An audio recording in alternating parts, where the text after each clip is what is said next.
votre matinale info sur Europe 1. Carte blanche à Mathieu Bock-Côté. Bonjour Mathieu. Bonjour. Vous revenez sur le meeting de Valérie Pécresse hier. C'était le premier, sa véritable entrée en campagne, si l'on peut dire. Entre 6 et 8 000 personnes étaient avec elle au Zénith à Paris. Et alors, justement, il faut revenir sur ce qu'elle a dit hier. Oui, difficile de faire autrement. C'était jour de meeting et c'était le grand jour de sa vie.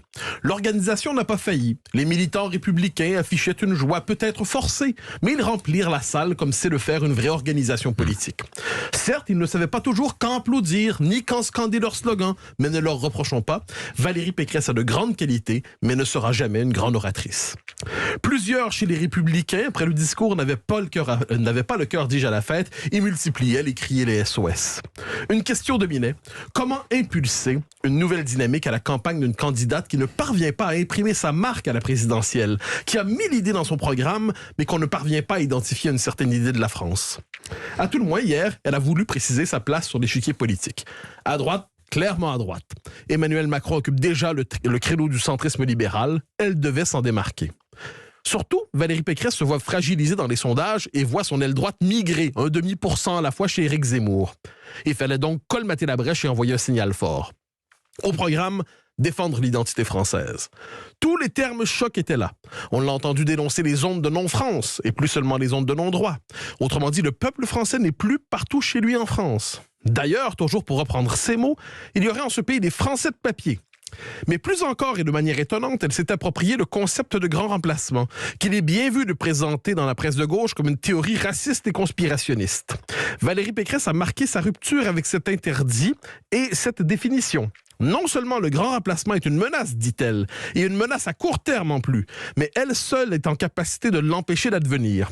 C'est un tournant majeur dans sa doctrine. Pour Valérie Pécresse, le grand remplacement n'est plus une théorie détestable, comme elle le disait il y a encore 2 mois, mais une possibilité qu'elle se croit capable d'entraver, notamment en organisant un référendum sur l'immigration pour en finir avec l'immigration massive. Je le redis pour être certain qu'on comprenne l'importance de cette déclaration.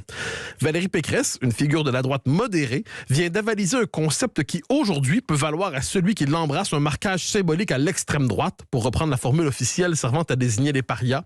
Dans la presse de gauche, les traqueurs de dérapage exultent et s'étranglent. Alors, cela dit, ce discours, Mathieu, est-ce qu'il peut changer, pensez-vous, le cours de sa campagne? Je n'en suis pas certain.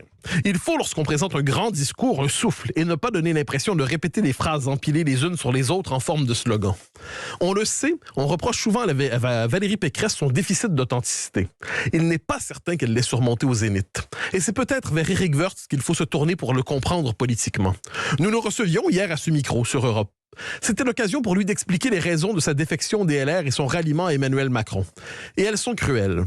Je laisse de côté sa petite formule voulant, je cite, que Valérie Pécresse, c'est Emmanuel Macron sans le talent et Éric Zemmour sans la puissance. Elle est inutilement blessante. Et je me concentre sur l'essentiel de sa critique. Valérie Pécresse serait une candidate Macron-compatible dans un parti Zemmouro-compatible. Elle emprunterait des habits qui ne seraient pas les siens pour être candidate d'un mouvement qui, fondamentalement, ne verrait pas le monde de la même manière qu'elle. Hier, de tous les soutiens à Valérie Pécresse présents au Zénith, c'est Éric Ciotti qui fut le plus applaudi. Elle s'était libérée de la droite DLR au moment de son exil du parti, mais son ambition l'obligerait à s'allier avec elle. Et quoi qu'on en dise, aucun homme ni aucune femme ne peuvent agir durablement contre leur propre nature. Il y a des limites en même temps. Est-ce à dire que la campagne de Valérie Pécresse partira en vrille, Mathieu? N'exagérons rien. Son objectif à court terme, c'est de contenir le désarroi de ses troupes après son meeting. Ensuite, elle devra probablement se ramener vers le seul argument qui porte chez ses partisans, sa prétention être la seule à pouvoir battre Emmanuel Macron. Car si on ne trouve pas beaucoup de pécressistes enthousiastes en ce monde, et s'ils ne risquent pas de surgir cette semaine, on trouve encore des pécressistes de raison, convaincus d'avoir en elle la seule alternative à Emmanuel Macron. Même si laissés à eux-mêmes, ils confessent de plus en plus leurs doutes à ce sujet, et pour surmonter le doute, ils en rajoutent dans l'enthousiasme forcé, comme les militants d'hier au Zénith peut-être. Merci beaucoup Mathieu Bock-Côté, tous les matins sur Europe 1, du lundi au jeudi à 8h35. On se retrouve demain.